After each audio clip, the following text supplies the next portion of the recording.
নির্বাচনী জোয়ারে ভাসছে ভরতপুর বিধানসভার দক্ষিণখণ্ড। সুমনের সমর্থনে জনতার ঢল। উপস্থিত বহরমপুরের সাংসদ ইউসুফ পাঠানের ঝোড়ো প্রচার। বিধানসভা নির্বাচনের দামামা বাজতেই ভরতপুর বিধানসভা কেন্দ্রে আনাচে কানাচে এখন উৎসবের মেজাজ। তৃণমূল কংগ্রেসের প্রার্থী মুস্তাফিজুর রহমান ওরফে সুমনের সমর্থনে বৃহস্পতিবার ভরতপুর 2 নম্বর ব্লকের দক্ষিণখণ্ড গ্রামে এক অভূতপূর্ব জনজোয়ার দেখা গেল। মা বোনেদের শঙ্খধ্বনি ও উলুধ্বনির মাধ্যমে প্রার্থীকে যে উষ্ণ অভ্যর্থনা জানানো হয় তা প্রচারের শেষ লগ্নে এক অন্য মাত্রা যোগ করেছে। সংবাদ মাধ্যমের মুখোমুখি হয়ে সুমন আত্মবিশ্বাসের সাথে জানান, এই স্বতঃস্ফূর্ত জনসমর্থন আসলে মমতা বন্দ্যোপাধ্যায়কে চতুর্থবারের জন্য বাংলার মসনদে আসীন করার আগাম সংকেত। এদিন বিরোধীদের কড়া ভাষায় আক্রমণ করে তিনি বলেন, ময়দানে তৃণমূলের সাথে কারোর কোনো লড়াই নেই, লড়াই মূলত বিজেপি ও কংগ্রেসের মধ্যে। বিশেষত কংগ্রেস প্রার্থীকে দলবদলু আখ্যা দিয়ে তিনি মনে করে দেন যে অতীতে এই ব্যক্তি গণতান্ত্রিক অধিকার হরণ করেছিল, যার যোগ্য জবাব এবার মানুষ ব্যালট বাক্স দেবেন। প্রচারের উত্তাপ আরও বহুগুণ বাড়িয়ে দেন বহরমপুরের সাংসদ তথা বিশ্বজয়ী ক্রিকেটার ইউসুফ পাঠান। তিনি ভরতপুর 2 নম্বর ব্লকের কুলুড়ির একটি পার্শ্ববর্তী গ্রামে একটি বর্ণাঢ্য মোটরসাইকেল মিছিলের সাথে হুডখোলা গাড়িতে করে প্রার্থীর সমর্থনে প্রচার সারেন তিনি। কোথাও কচি কাচাদের কোলে নিয়ে আদর, আবার কোথাও মহিলাদের সাথে সৌজন্য বিনিময়ে মেতে ওঠে জনসংযোগের এক নতুন নজির গড়ে তোলেন ইউসুফ পাঠান। এরপর প্রার্থী সুমন চুনশহর ও উজুনিয়া গ্রামে প্রচার চালিয়ে যান এবং প্রতিশ্রুতি দেন যে জয়ের পর তার প্রধান লক্ষ্য হবে মানুষের দুয়ারে পৌঁছে কৃতজ্ঞতা জানানো এবং উন্নয়নের বাকি কাজগুলো দ্রুত সম্পন্ন করা। সব মিলিয়ে উন্নয়নের নিরিখে সাধারণ মানুষের জোড়াফুল চিহ্ন অগাধ আস্থা ও ভারতপুরের নির্বাচনী সমীকরণকে এক নতুন উচ্চতায় পৌঁছে দিয়েছে। প্রতিদিন দেখা যাচ্ছে আপনার প্রচারে একদম জনজোয়ার, এটা কি জয়ের ইঙ্গিত? অবশ্যই বলতে পারেন যে 69 নম্বর ভরতপুর বিধানসভায় যেদিনই প্রার্থীপদ ঘোষণা হয়েছে আমাদের সর্বভারতীয় তৃণমূল কংগ্রেস দলের পক্ষ থেকে, সেদিন থেকেই মানুষের বাঁধভাঙা উচ্ছ্বাস আপনারা দেখছেন এবং প্রত্যেকটা ওয়ার্ডে ওয়ার্ডে বুথে বুথে গ্রামে গ্রামে গিয়ে আমরাও সেটা দেখছি এবং তার ব্যতিক্রম কিছু নয়।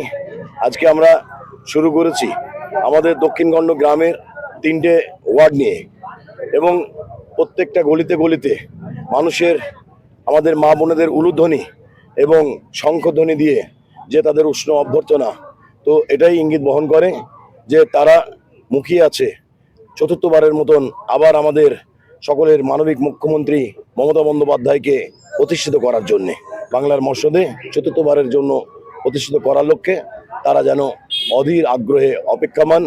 তারা দিন গুনছে, আর বেশি দিন নাই, আজকে 16 তারিখ, আর মাত্র আঙুলে গোনা 6 দিন পরই তারা ভোট প্রদান করবে আমাদের সেই উন্নয়নের পক্ষে, মমতা বন্দ্যোপাধ্যায়ের পক্ষে, পশ্চিমবঙ্গের মামাটি সরকার গঠন করার লক্ষ্যে। দাদা, ভোটে জয়ী হওয়ার পর প্রথম কি কাজ হবে আপনার এই বিধানসভায়? আমি প্রথম কাজ বলতে আজকে ভোট প্রার্থনা করার জন্য যেভাবে দাঁড়ে দাঁড়ে ঘুরছি, ভোটে জয়ী হওয়ার পর ঠিক একইভাবে প্রত্যেক মানুষকে কৃতজ্ঞতা জ্ঞাপন করার জন্যে আমার কাজ হবে। এইভাবেই আবার দাঁড়ে দাঁড়ে ঘুরে প্রত্যেকটা মানুষকে কৃতজ্ঞতা জ্ঞাপন করা যে তারা 69 নম্বর ভরতপুর বিধানসভায় বিপুল ভোটে জয়যুক্ত করাবে, এতে কোনো সন্দেহ নাই। তাই তাদের কাছে আবারও আসবো। অনেক মানুষের ছোটোখাটো অনেক এখনো চাহিদা মেটেনি, সেই চাহিদাগুলো অবিলম্বে কীভাবে মেটানো যায় আমাদের দলের পক্ষ থেকে, সেটাই হবে আমার প্রথম পদক্ষেপ। দাদা, বিজেপির প্রার্থী অনামিকা ঘোষের একটা বিস্ফোরক মন্তব্য রীতিমতো ভাইরাল হয়েছে।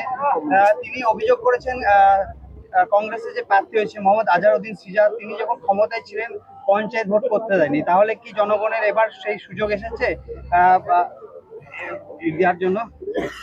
দেখুন, আমাদের সাথে কারোর কম্পিটিশন নাই, তাই তৃণমূলের বাইরে গিয়ে এখন বিজেপির সঙ্গে কংগ্রেসের খানিক ঠোকাঠুকি চলছে, বাক্যবান চলছে। যদিও তিনি আমার প্রতিদ্বন্দ্বী প্রার্থী, তিনাকে সরাসরি সমর্থন করার নৈতিকতা আমার আছে কিনা জানি না, তবে আমি মনে করি তিনি যথার্থই সত্যি কথা বলেছেন। আইএনসির যিনি প্রার্থী তিনি হচ্ছেন আমাদের এই ভরতপুর বিধানসভায় সকলেই জানে, তিনি হচ্ছেন দলবদলু একজন ব্যক্তিত্ব। তিনি ব্যক্তি স্বার্থের জন্যে, ক্ষুদ্র স্বার্থের জন্যে যখন যে দলে পান সেই দলে অবস্থান করেন এবং বিজেপির প্রার্থী স্বয়ং এও স্বীকার করেছেন যে তিনি আগে বিজেপির কাছে প্রার্থীপদ প্রার্থনা করে বিজেপির দ্বারস্থ হয়েছিল, কিন্তু বিজেপি কোথাও প্রত্যাখ্যান করেছিল। প্রত্যাখ্যিত হওয়ার পর কংগ্রেসের কাছে গিয়েছে। সত্যিই কংগ্রেসের খুবই দুর্দিন না হলে এইরকম মানুষকে কংগ্রেস কখনো প্রার্থী মনোনীত করতো না। কংগ্রেস সেই 2018 দিনটি ভুলে গিয়েছে।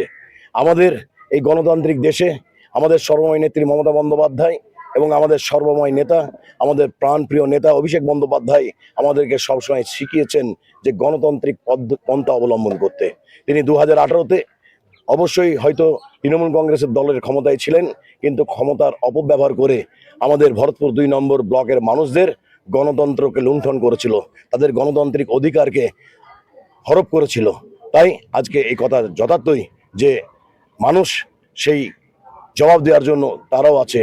2018-ই ত্রিস্তর পঞ্চায়েতের ভোটে মানুষকে কিন্তু ভোট প্রদান করতে দেওয়া হয়নি, তাই মানুষ তার বিপরীতে আজকে জবাব দেবে যে 2018-ই তুমি যা করেছিলে তার পক্ষান্তরে তোমার কি পাওয়া উচিত।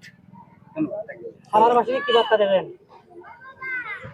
সালারবাসীকে এই বার্তাই দেবো যে আমার সালারবাসী, সালার আমার 12খানি অঞ্চলের মধ্যে, বিধানসভায় 12খানি অঞ্চলের মধ্যে সর্ববৃহৎ অঞ্চল। তাই সালারের মানুষ কেউ কিন্তু এখন পর্যন্ত মমতা বন্দ্যোপাধ্যায়ের উন্নয়নের স্বাদ থেকে বঞ্চিত নাই। সালারের 30টা বুথেই যেদিকেই যাবেন মমতা বন্দ্যোপাধ্যায়ের ব্যাপক উন্নয়ন হয়েছে। আমাদের পাড়া আমাদের সমাধান থেকে 30 পঞ্চায়েতের মধ্য দিয়ে সার্বিক যে উন্নয়ন হয়েছে, তাই সালারবাসীর কাছে আমার আবেদন যে আপনারা উন্নয়নের সঙ্গে থাকেন, মমতা বন্দ্যোপাধ্যায়ের হাতকে শক্ত করেন, মমতা বন্দ্যোপাধ্যায়কে চতুর্থবারের মতো মুখ্যমন্ত্রী পদে অধিষ্ঠিত করেন এবং আপনাদের উন্নয়নকে অব্যাহত রাখেন। আপনাদের উন্নয়ন আরো ত্বরান্বিত হবে, আরো বহু গুণে বৃদ্ধি পাবে। এইটুকুই আমি সালারবাসীকে বার্তা দিতে চাই। আগে যিনি বিধায়ক ছিলেন তিনি বহিরাগত হওয়া সত্ত্বেও 43-এর উপর ভোটে জিতেছিলেন, আপনি ভূমিপুত্র, এটা কত সংখ্যা হবে দাদা? দলের কাছে প্রথমত কোনো বহিরাগত বা ভূমিপুত্রটা প্রথমে ম্যাটার করে না, প্রাথমিকভাবে ম্যাটার করে যে কোন দলের প্রার্থী। তিনি বহিরাগত হলেও তার সঙ্গে মমতা বন্দ্যোপাধ্যায় এবং অভিষেক বন্দ্যোপাধ্যায়ের স্নেহ জড়িয়ে ছিল। আমাদের দলের সিম্বল তার সঙ্গে অতপ্রতভাবে যুক্ত ছিল, তাই দলের প্রতিচ্ছবি হিসাবেই তাকে মানুষ 43,380 ভোটে জয়যুক্ত করেছিল।